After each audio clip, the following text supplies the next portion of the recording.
change laws. Do you all think that this stand your ground law makes people think differently about the level of defense they will use when it comes to potentially violent acts committed against them? Can you explain that a little bit?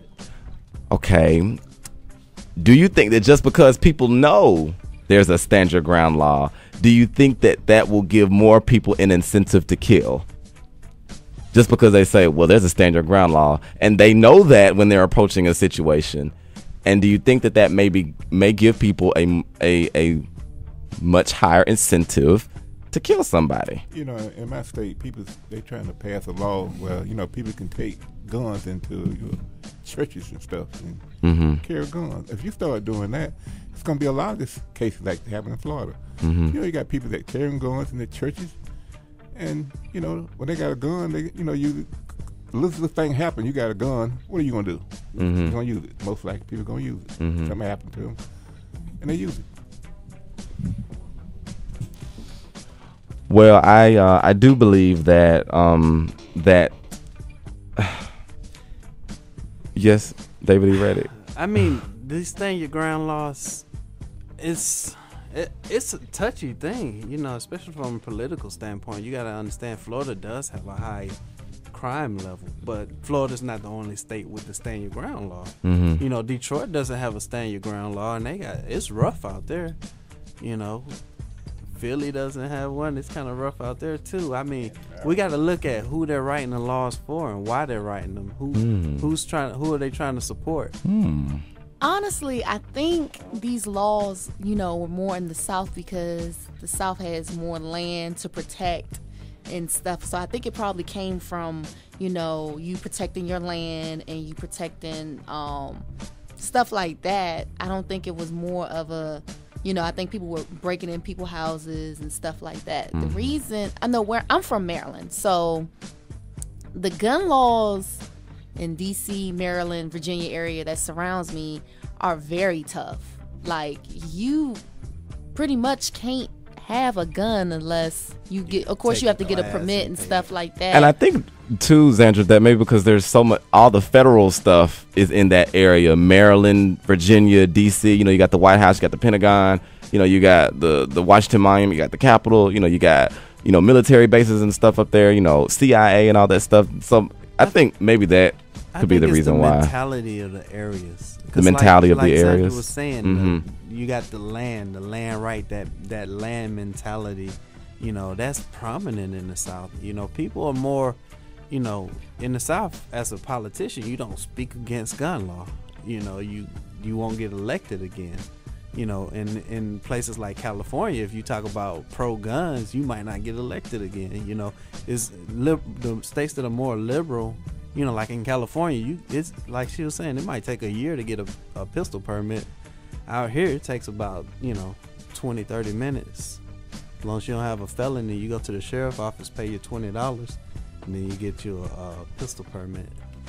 Well, Mr. Ryan Mobley, who was also here on the show on the season 2 Hazing in America, season 2 premiere Hazing in America show, he is the foreign relations and political human rights consultant for the Late Night with Ed Moore III show.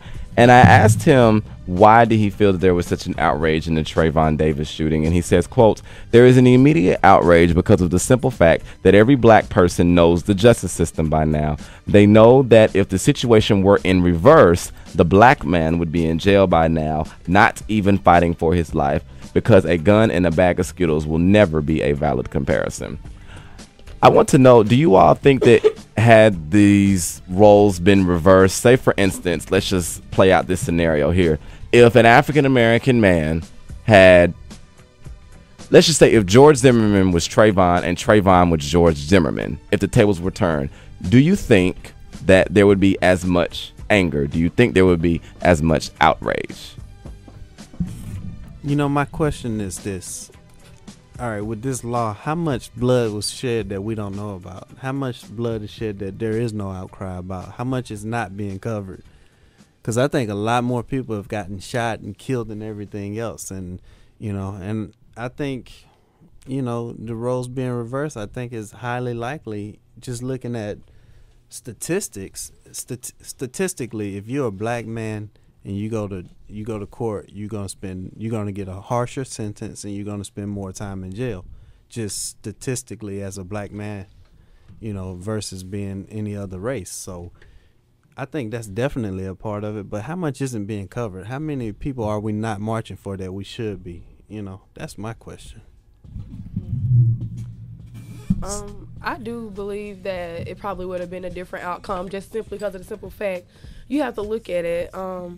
If role reversal, it was a black neighborhood and a white child walking in a hoodie at nighttime in the neighborhood, I don't think necessarily somebody probably gonna think he lost more than anything before they try to think, oh, he's suspicious, let me follow him or carry behind him. Like, if the roles reversed, I think it would be a totally different situation and it would have been handled differently. There's no way it would have went this long without any arrest or anything being made about this case until it reached national light. Like, it would not have been swept under the carpet this way, and that's my personal belief. Okay, well, let me ask you, okay. Had this, and we have to talk about this must be discussed.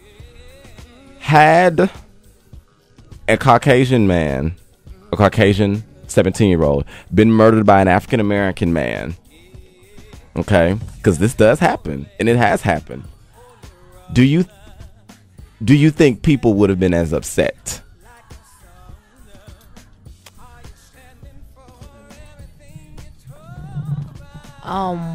White America would have been pissed. Mm-hmm. First off, like, it would have arrest and everything. I mean, remember what happened with Jenna 6? Like, they just beat up somebody, you know what I mean? So, and they was about to go to jail for a long time. Yeah.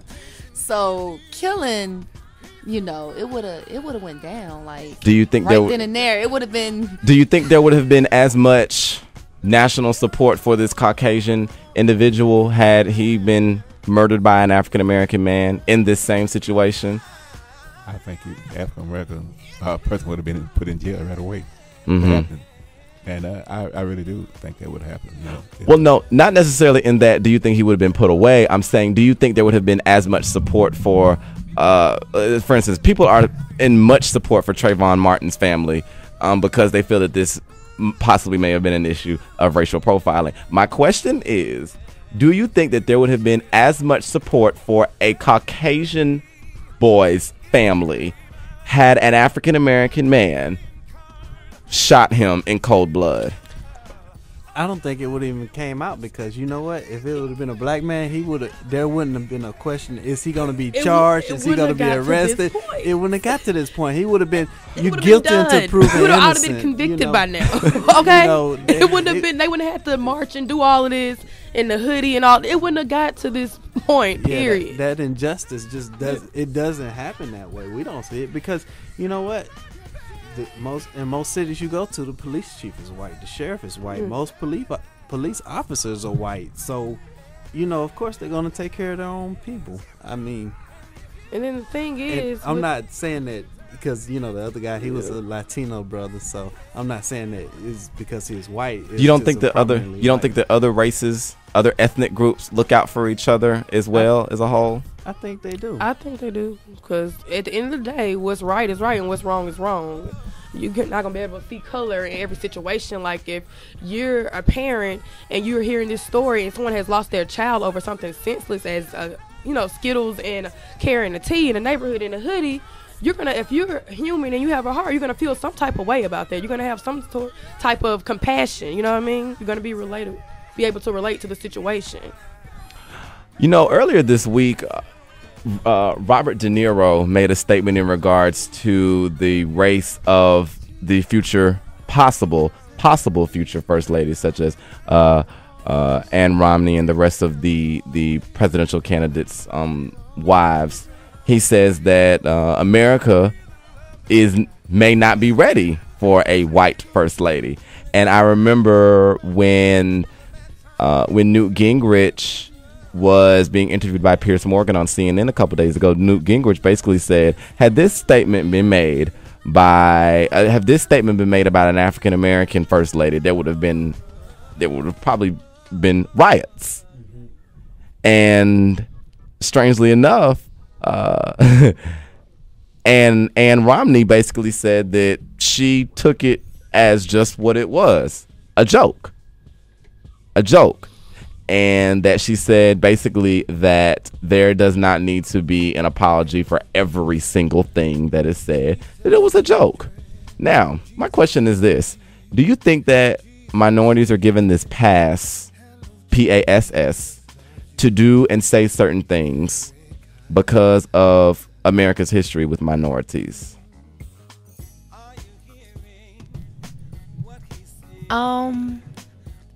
Kind of, because we've been through so much in the past.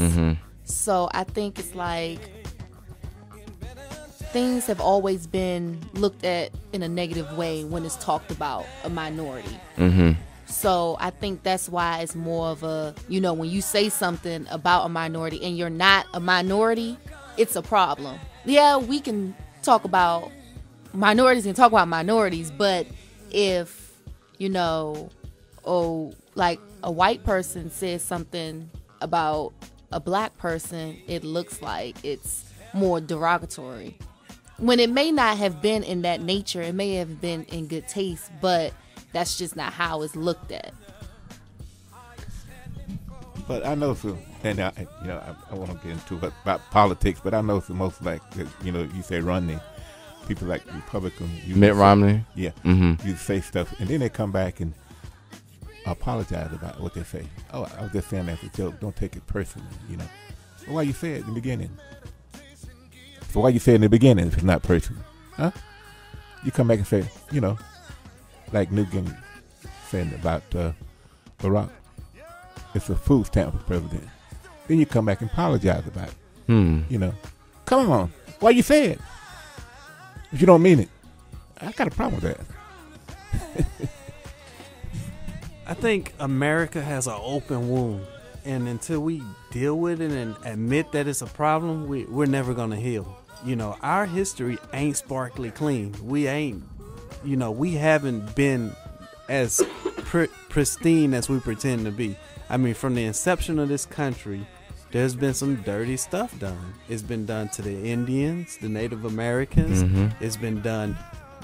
We've put dictators in other countries for our own economic interests and gain. We've created military coups in other countries. We've done it in Africa. We've destroyed cultures. The genocide we created on the Native Americans, we murdered 95% of the country that we live in now. We murdered 95% of that population with disease, sickness, guns, dogs. We took out an entire world of people and said we discovered it. It wasn't discovered by us. They just moved into the houses after they killed everybody. And you got to look at the Willie Lynch letter and the Willie Lynch mentality that's been placed on black people. And we need to admit that it happened. We need to admit that we've done evil and we've done wrong. And once we admit that, then we can begin to heal and mend those wounds.